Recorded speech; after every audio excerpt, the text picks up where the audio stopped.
The program na Good Morning Salon where they come to you live from Radio Democracy 98.1 FM. Inside the program, where they continue for look at issues outside this BNTM fuel been shutting at the country, we make plenty people concerned, and then don't they allege the fuel station, then they keep fuel and then no one sell give the public.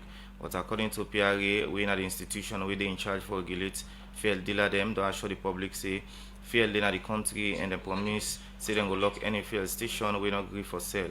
Because of this, make the Petroleum Regulatory Agency don't seize Connex gas station grafting the license because then sell fuel give the public 50,000 oleons with this day against PRA law. Well, I'm a part of this and I put these reports together.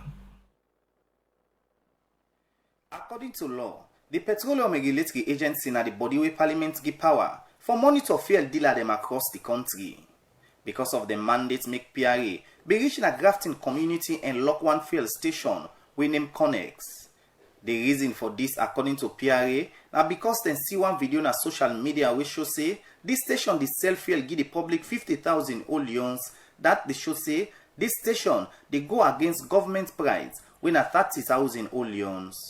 But waiting PRA don't do concerning this issue, Ja Moana na the director of license and inspections na PRA. This morning we are in action to seal Connex grafting gas station as a result of breach in our act, which is selling above government recommended price of 30 euros per liter. So we had a video of that, and we also conclude that this is the station that the video is referring to. So we came to seal the station, and we have also revoked its license for this year. It has started. I mean, we have started the consequences of the license revocation is endless. It's going to be endless. And when we revoke your license, it means you are not in operation anymore. You are not operating. If you operate, you are operating illegally, and it's also a new ballgame. Yes, we know there are consequences to every actions, and they will have to manage their customers, and there are other gas stations along the road that they will have to buy to if you are buying cash. Those with their cars, there are other Connex gas stations that they could also go and take the fuel to. We cannot tolerate those behaviors. I mean, things are difficult and you don't have to sell above government recommended prices in crisis period like this. Director of Licensing and Inspections na PRA, Ja Moana carry on say this na for send strong message to the one that we get the habit for hide fuel. You obtain license individually. Yeah, licenses are not connected. They are not transferred. So the other stations have their own license. Yeah, they would. I'm pretty sure they will not really be compromising with this kind of behavior with the other Connex stations. That is purely left to Connex. It is an administrative arrangement. We don't want to interfere. What we have done is we have sealed the station because they are in breach of our regulations. That's what we have done. What they are going to do administratively, we don't want to interfere at all. It's a signal we are sending because a lot of people would like to take advantage during crisis period. That the downstream sector is a regulated sector. There are rules that you have to abide by. Other than that, you can go and sell another commodity. Because the commodity is political, is hazardous, it has to be regulated. Ja Moana, Director of Licensing and Inspections, end up say PRA will continue for check different fuel stations them across the country and call on the public for the report and video any fuel station where they sell above government price. For the Society for Radio Democracy, Mina Usman Kamara, the report. The program is still listening to a Good Morning Salon with the country from 98.1 FM. Inside the program, we continue for look at more issues. We go now outside the Director of Research Policy and Innovation at the Environment Protection Agency, Sheikh Ahmed Tunisi. The supporting Salon with the shift to electricity mobility with the global facility, the EP Salon for implement, go reduce the challenge where the country don't get by environment, transportation, the economy, and other one them. For more on this, we join Sonia Bell.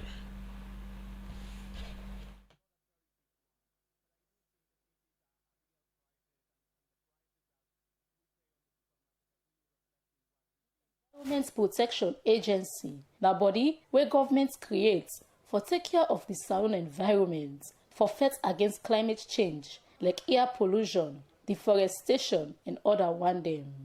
As part of the mandates for protect the environment, make them the work now with Global Environment Facility and United Nations Environment Programme for implement the supporting Salone with the shift to electric mobility project. But wetin this project dey about?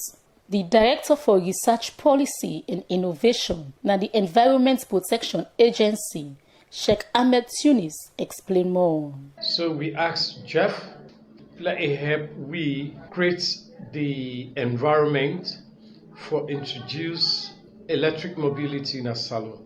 So Jeff give us some funding for do that. So what's in the funding there for?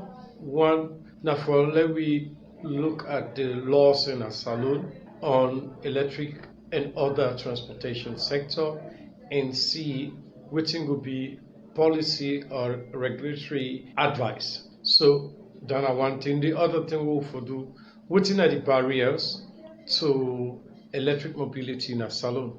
So we therefore look into the barriers.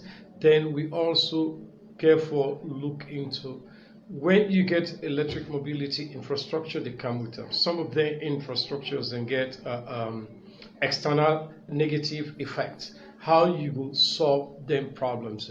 Then lastly, we get to do a pilot, a small pilot for see if it possible. So with that pilot, all we do, we don't test the law, the business module, the infrastructure of issues. We test all on the small pilot. So we decide because the fastest transportation sector in the salon na motorcycle and keke. So in between that, we decide for use keke. So we get for do an electric keke pilot. When 15 keke, we will apply the street.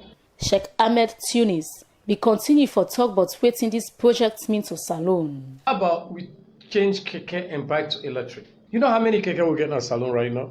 You know how many bike? If we just remove all of them into electric, the reduction in GHG within the emit a great. Two, you know where fear no dey, you see the amount of keke then within the go tina for it. The reduction from pressure on fear is so heavy that if we only make those small decisions, just in two sectors then, bike and keke, it cause big economic help for everybody. Inside in own talk, the chairman and managing director for P Manifold, Rahul Bagdia, talk about some of the opportunity where these projects will bring to Salon. Leone will start having enterprises that will also assemble, manufacture this electric vehicles also locally. So that's also a second piece of opportunity, which is production assembly. An opportunity where, like, instead one driver owning or renting one KK, some other private enterprises will start coming. Where immediate talk on behalf of the Keke Rider then, the president for the Keke Riders Union, Seri Ibrahim, say they're glad for this kind of project as it go help reduce the burden for fuel and self go help for improve the employment rate. For us, we see it as a good opportunity for employment. The second aspect, it reduces the tension in fear, because as I'm speaking now, there's serious queue all over for fear. So if we have this type of solar or electric for us, it's a good opportunity. So we embrace it, very happy for you that think the alternative to fear is chargeable or renewable. Seri Ibrahim, and for assure the Environment Protection Agency Salon, and then partner them say they ask Keke Rider them ready for give them full support to this project as way for improve the country development. For the Society for Radio Democracy, Nina Sonia Bell, the report. The program na Good Morning Salon will come to you live from Radio Democracy 98.1 FM.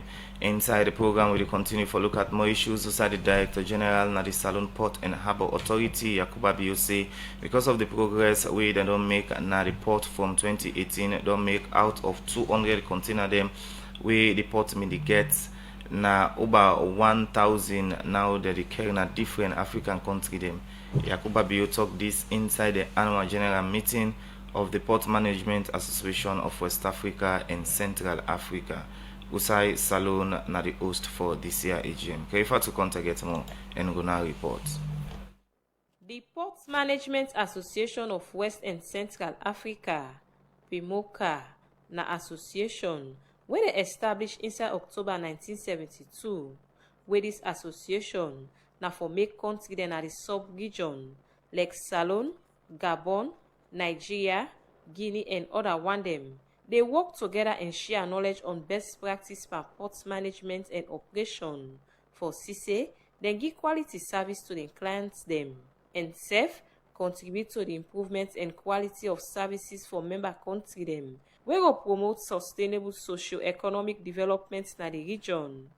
And this association every year can hold an annual general meeting. Outside this meeting, na for the managing director dem na the 6 ports dem, wey na member dem na the board. Yakuba Bio, na the director general na the Salon Port and Harbour Authority, talk more about this annual general meeting. So but today, now like where you said the board of directors meeting them, now where we get 6 different ports with the 6 at the board because that's we now rotational. Now we also is for host, but we not a part of the board because any year then they make sure say they get like 4 English, 2 French, or they do 4 French and then 2 English. So today we're not a part of just because of now we're not the host country, I go for the part of the discussion. And one reason we to make we push for local with this thing here today, that as a result of we look at the interland connectivity, we want to connect for it into Mali the market. Yakuba Bio continues say because of the progress where they don't make now the ports from 2018, don't make now out of 200 container the way the ports be they get. Now over 1,000 container they carry na different African country them. 2018 to now we don't increase the volume, we don't do tremendously wide. Volume and container goes lots of cargo. Cargo can be in bulk and break bulk where they can lose. You can get container back again and they all have. Because in 2018 level 3 for example, with transit container there will be the gateway they go Conakry and Liberia now like 200. But from that 10 day to now we don't increase the container volume now up to 1,200. As Salon don't be the host for this year PIMOCA annual general meeting, make the president for the Ports Management Association of West and Central Africa, PIMOCA, Martin Bogwikuma, talk about the challenge we then as association they get, and SEF, how they address the challenge here. The challenge is to improve our practices in any port, okay, to build the cooperation, okay, to be together. That is all. That's why we're here. That is the best challenge we can share, okay? We can be together. We can hold that kind of conference. We know each other more. And we have a lot of more and more benchmarking, okay, operation. And we are working together to build, as I told you, African integration. You know, PIMOCA is like more than 20 countries, okay? We work together every time, I think 2 or 3 times a year. That is really a big advantage. We know each other more. Any port, we have a very good cooperation between ports, okay? Where Mbidegi in keynote address, the Deputy Minister of Transport and Aviation, Rex Bonafa, talk about the role where the Port and Harbour Authority they play for the Fit Salon project. The Port Authority can play a vital and crucial role in facilitating the importation and exportation of agricultural goods, ensuring efficient and timely transportation of produce, and supporting the growth of the agricultural sector. By providing reliable and efficient port services, we can enhance the productivity and profitability of our agricultural industry. Rex Bonafa end up say, after this 2 days annual general meeting, where PIMOCA the owner Salon, go help improve the ports then at the sub-region. For the Society for Radio Democracy, Mina Karifa to contest the report.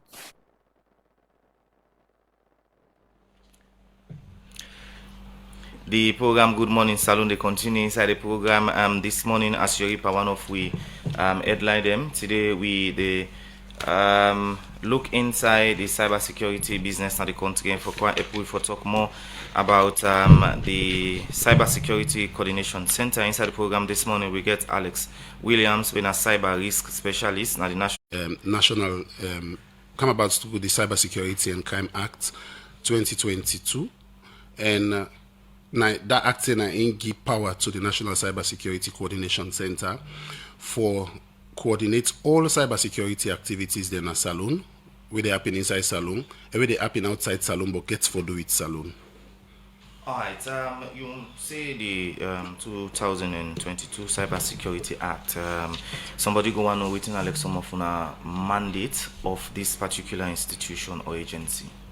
Well, generally, as I mentioned just now, the main mandate of the National Cybersecurity Coordination Center now for coordinate. By coordinate, I mean for provide support and ensure say all matters we relate to cybersecurity, we able for facilitate them.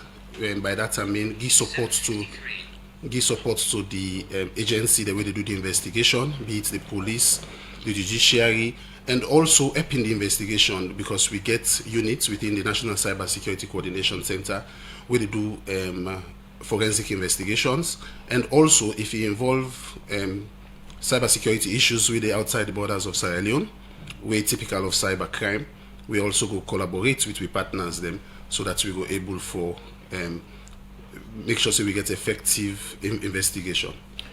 We get the cyber units now the Salone Police. Now you they come up from the Cyber Security Coordinating Center. What are the difference between these two offices? Okay, so cybersecurity is a relatively new concept all over the world, not only Salone no more.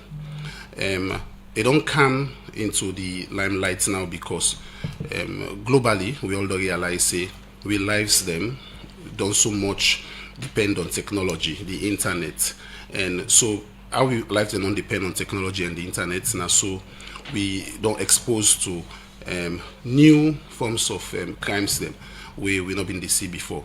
Now the police now they are the traditional investigators of then crime the way we been know but first them will not get anything for do with technology. But when you come to cybercrime, you need expertise. You need the involvement of people that we know within a cybercrime and how the internet they operate. So yes, the police gets in cybercrime unit. The National Cybersecurity Coordination Center, they collaborate with that cybercrime unit and the police, like I mentioned earlier, so that in the event of any cybercrime, we will provide that kind of technical support with them as police, not go get, because waiting and train them for now for deal with crime them we not get anything for do with digital or internet things. Even if they get some form of training, they will still need the expertise so that they go able for do the investigation and they properly. And then when it comes to forensic investigation, the tools and the technique, NC3, as we can call them, National Cybersecurity Coordination Center, they provide the technical support because we get the toolkit and the expertise for able for assist them in their investigation. And for somebody they listen to you this morning, they get you, they talk about cyber security, cyber crime. We'll talk about cyber security. What do they talk about? Okay, for explain within a cybersecurity best, it go better we separate the two of them. So when we talk about cyber, what do we mean? We mean interconnectedness of systems, technology, networks coming together, which we can refer to as the internet. So that connected space, they now we refer to as cyber.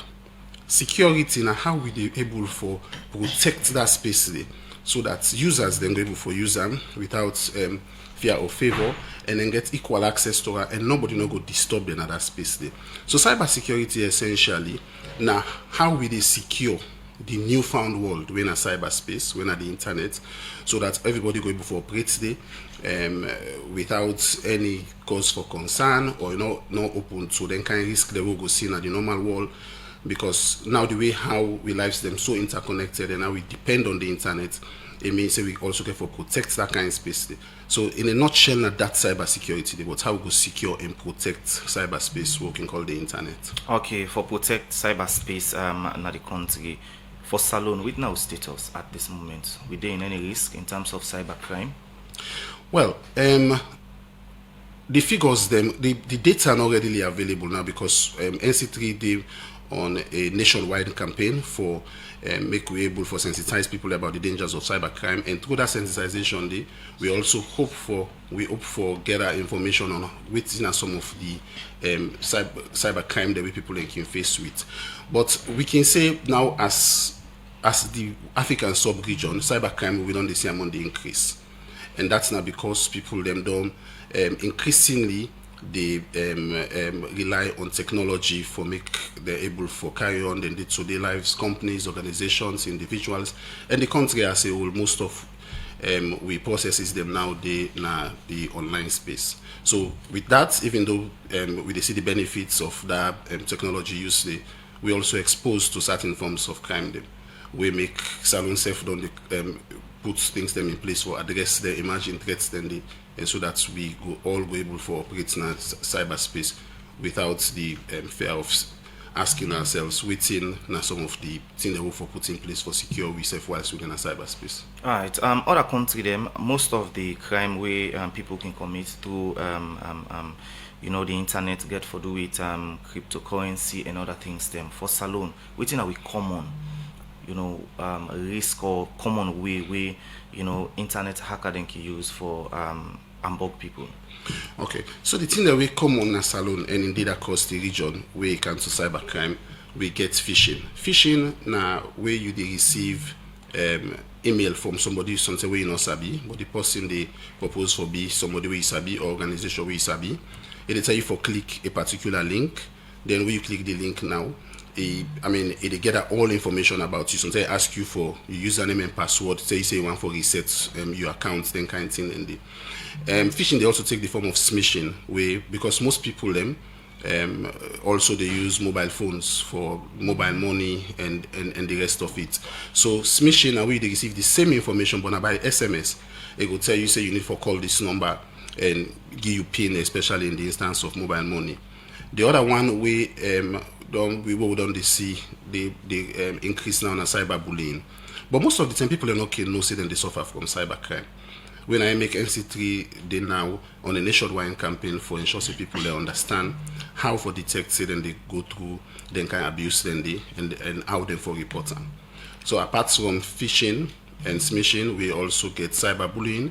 Then most importantly, we get online sex exploitation, where we see people them now they engage minors. We're not supposed to get access to certain contents them, but then they expose them to them contents then and because of that we see how the trend they go now we society now they go exactly the way I we forgo.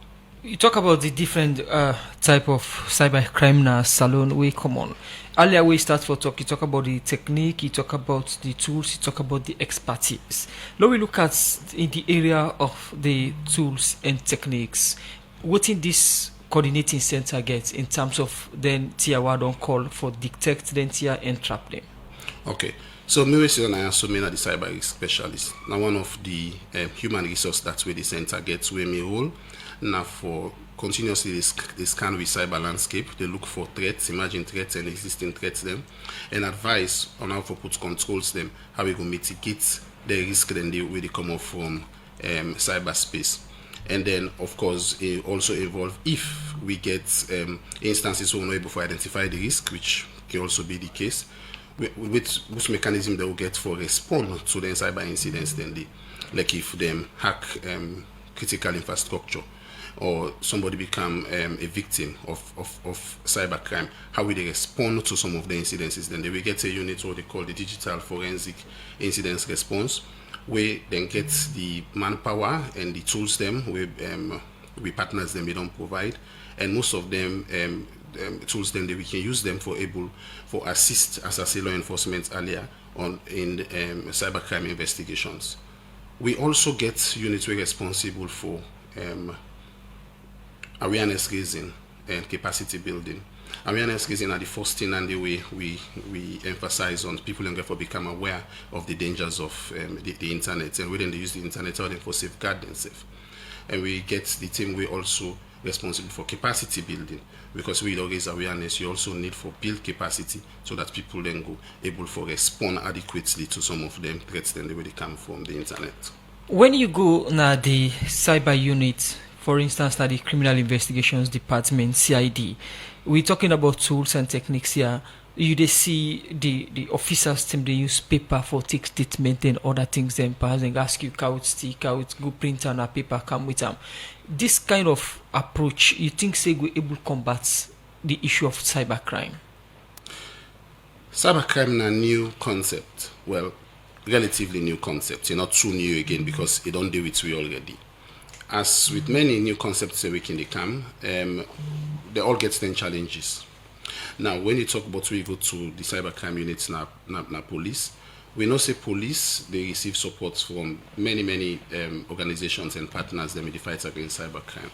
Now, it make we within our NC3, they collaborate with the police, and most of the time we go down be fully operational. I mean, by that I mean we go down day in the position where we actively investigate cybercrime incidences. Them we will get representatives from the cybercrime unit and the police. We go sit on our office. We go work with probably on the secondment, and then we go able for address some of them concerns. Then the way come to the capacity and the tools and technique that we then get. The program is still listening to our Good Morning Saloon, where they come to you from the Society for Radio Democracy 98.1 FM. If you just join me today, we look at cybercrime and the importance for make people know but within cybercrime. And inside the studio we get Alex Williams, cyber risk specialist, National Cybersecurity Coordination Center. They talk about their work and also the tools and techniques them we they use. You rightly mentioned say they engage communities them across the country. What are the key message they take to them in terms of cybersecurity and cybercrime? Okay, so for that they depend on the target group. When we been go around at the schools, we get messaging we design for picking them, how they get for be aware, and how them for look out for people that we want for exploit them on the internet. So for the picking, they will get messages like no go na certain websites the way say you age no permit you for go.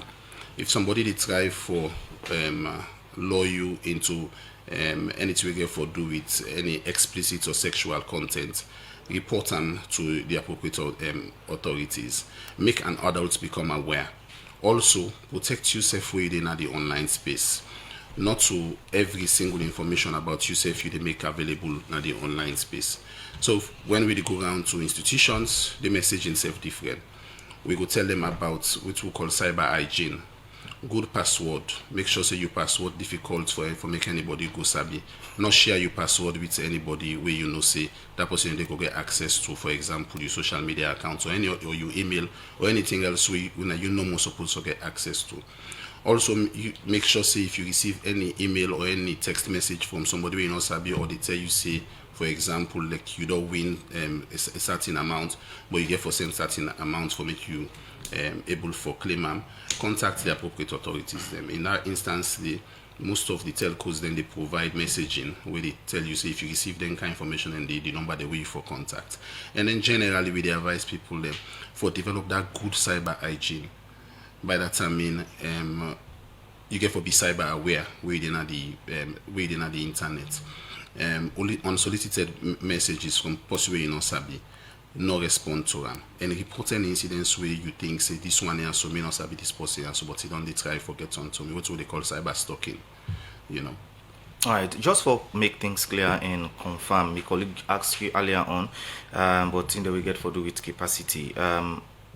The National Cybersecurity Coordination Center gets the manpower and equipment for carry out on our work? Oh, definitely, yes. So we get different directorates them inside the National Cybersecurity Coordination Center. We get the directorate we responsible for cyber resilience. Cyber resilience, how we they prevent ourselves from the risk them we the internet can reach, and how we go respond in case all the measures they will put in place for protect ourselves. Let us say one or two of them fail, but how we will also respond to the incidences. Then we also get the capacity building and ecosystem where they collaborate with partners, MDAs, and also they help for build capacity and raise awareness. Inside them different directorates, then we get units them within them. Inside the Directorate for Cyber Resilience, we get the DFIR unit, one of the responsible for carry out forensic investigations. We get the risk unit, when are the media, when are we responsible for assess the cyber landscape and look out for risk them and advise on mitigation measures. So we get the capacity, and so far we are able to put together the tools then where we go able for use for carry out the functions then they effectively. Alright, because the reason why I ask, you said you agree with me that the social media get a lot of things then we people they do, especially to salon. You get people with the outside, they send some messages there.